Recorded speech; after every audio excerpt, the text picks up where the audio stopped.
Welcome to Camper Van Conversion in bite-sized chunks. If you happen to have come across this page through some random link, you might want to click on the link in the top right hand corner to take you back to the introduction to tell you a little bit more about these videos and how you can get the best out of them. Okay, going to talk about what I did about lining my van out. Looked at lots of vans. Of course, the commercial vans, they mould everything, and obviously it's really nice, really really professional. Although some of it, I must say, is a bit plasticky. Even some of these sort of 30 grand sort of units, they're some of it is a little bit plasticky, I thought. But some of it's not bad. What I found when I looked at a lot of conversions was people use a lot of wood finishes, which in some of it's really, really nice, don't get me wrong, but for me it was just a little bit heavy, some of that. And we were looking for something that was sort of light, airy, and a little bit of a tactile feel to it.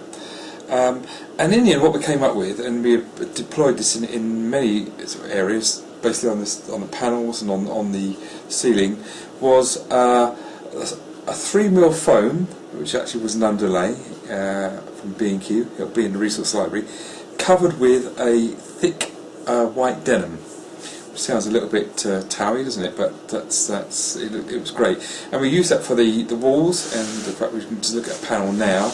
That there is that's the driver's side, where in fact the sofa goes in there, but you were seeing it before the sofa went in, and also on the ceiling.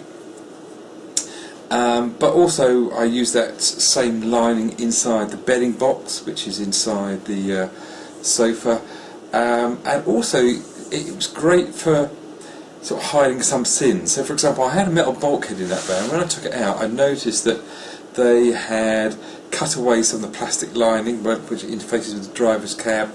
Well, I just shaped a bit of foam to go over that and then covered it with this lining. So you can do a lot of things with this. It's quite a good solution for us. Downside is, well, mate, it's I guess subject to staining, giving it a good Scotch Guard there, but you know, it's not like plastic and what you can wipe off. We'll see how it goes, but we didn't want that plasticky feel. It's difficult on a conversion anyway to get that, isn't it? So for us it was a pretty good solution, and what I'm going to do in the video, I'll show you how we made up some of those panels, just to give you an idea if you want to go down that route.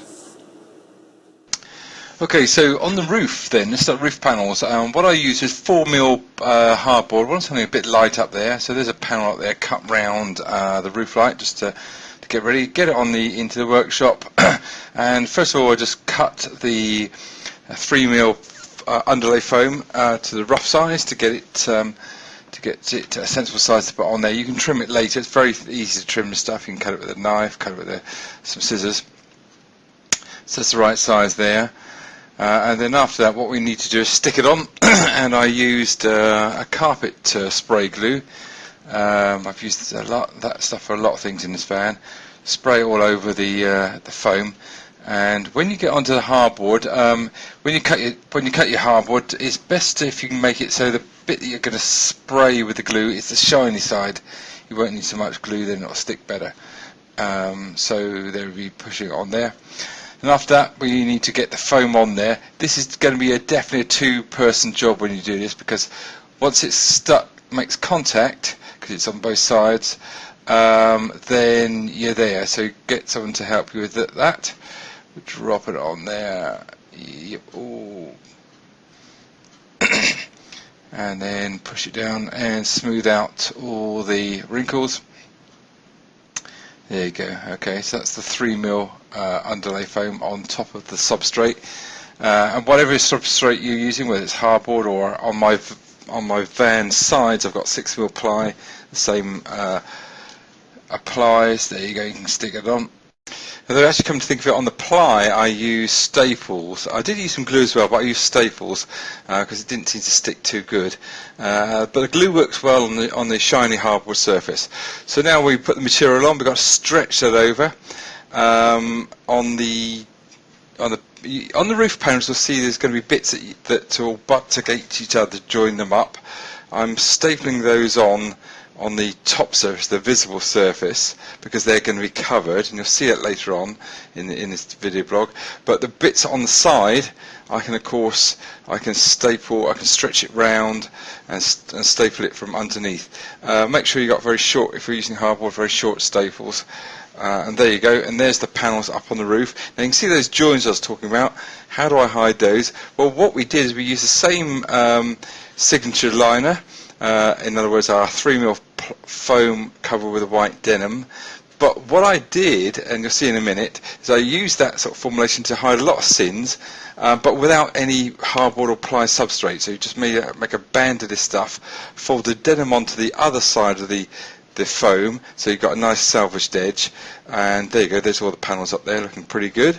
But then using that sort of foam denim bandage, if you like, you can use it to hide a lot of sins, those joins in the top panel. But also if you look there, you can see you've got a panel with the window in, then you've got that very thin panel, if you can see it. There's no hard plywood there, that is just a metal rib, and I've put this bandage of 3mm underlay and foam over the top of that, trapped it between the wooden panels each side, and that gives a nice salvaged edge. And I did the same up top, and in various places I use that formulation to hide any sins.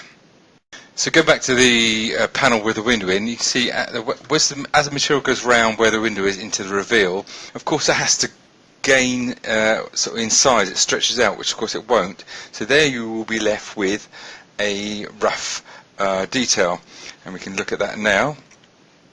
There you go. So what I did is exactly the same. I made a bandage of the 3mm foam covered with the white denim, which I tucked round the edge of that foam so it had a nice salvaged edge, and stuck it down, and used that as a bandage to go all the way around. You can see that going all the way around in the corner there. Use the same liner system for the bedding box, so you've got a nice clean but sort of tactile sort of surface for your bedding. And there's the panels back up again. Useful solution, 3mm underlay foam, heavy duty white denim over the top. There's the window panel again, and a good solution for us.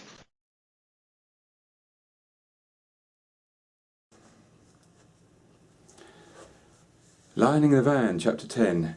Well, when I kicked off and on the big introduction, I said that I would come clean with any cock-ups, because that's what it's all about. Now, I must say my choice of a lining probably wasn't the best. I didn't want to go for the stretchy carpet that everyone uses for lining out vans, because you can really only get it on these sort of grey and bluey colours, and I wanted something nice and light. So I went for the classy white denim, and worked fine overall. And you know, I'm quite glad that I've used it in some areas. However, where I did have an issue was on the sliding door, because what tends to happen, you open that door if it's been raining and it dribbles in, the rain dribbles in, and this denim stains. Okay, so that was a mistake. So what I've done now, I've swapped that lining out for actually some white face hardboard. So it's not quite as nice and soft, and that doesn't look quite as good, but it was a practical compromise I had to do.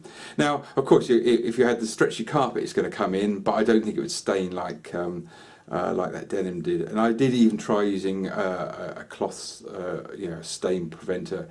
It didn't work. That was a cock up. So, you know, go with a stretchy carpet. There's probably a reason why everyone uses that.